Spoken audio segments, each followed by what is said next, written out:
Social media, খবরের কাগজ, TV যেখানেই দেখছি সেখানেই দুর্ঘটনার খবর। যে কোনো দুর্ঘটনাই খুবই দুঃখজনক। আমরা সবাই চাই আমাদের পরিবার নিয়ে ভালো থাকতে, তাই খবরটা দেখে একদম মন ভালো লাগছে না।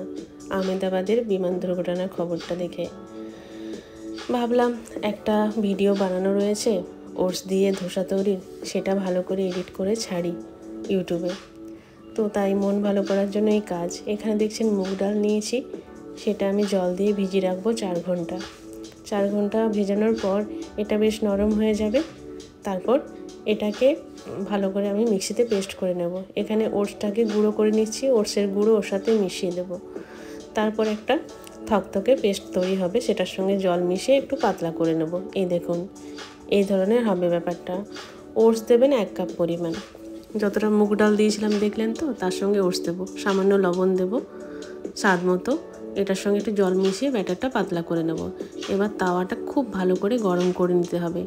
তার মধ্যে অল্প একটুখানি তেল দিয়ে এরকমভাবে পাতলা করে বেলে ধোসা বানিয়ে নিতে হবে।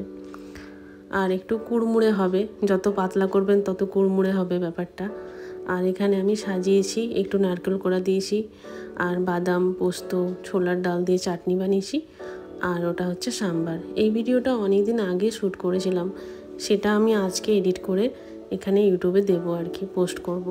মনটা একদম ভালো নেই। আমরা সবাই চাই আমাদের ফ্যামিলি নিয়ে ভালো থাকতে, তাই না বন্ধুরা? সকলে ভালো থাকুন। আর ভিডিওটি ভালো লেগে থাকলে একটা লাইক করুন, কমেন্ট করবেন আমাকে উৎসাহ দেওয়ার জন্য। আর আপনার যারা বন্ধু বান্ধব আত্মীয় স্বজন আছে সবাইকে বলে দেবেন আমার চ্যানেলটা সাবস্ক্রাইব করে দিতে। দেখা হবে আবার একটা নতুন সহজ রেসিপি নিয়ে। সঙ্গে থাকুন, দেখতে থাকুন। আর হ্যাঁ, যারা দৈনন্দিন জীবনযাপনে বাড়ি থেকে বাইরে বেরোচ্ছেন, পথে ঘাটে সব জায়গায় একটু সাবধানে থাকবেন। ওপরওয়ালা যা লিখে রেখেছে তার থেকে তো সে নিস্তার পাওয়ার তো কোনো উপায় নেই, কিন্তু তবুও যতক্ষণ সাবধানে থাকা যায়, তাই না? সবাই ভালো থাকুন।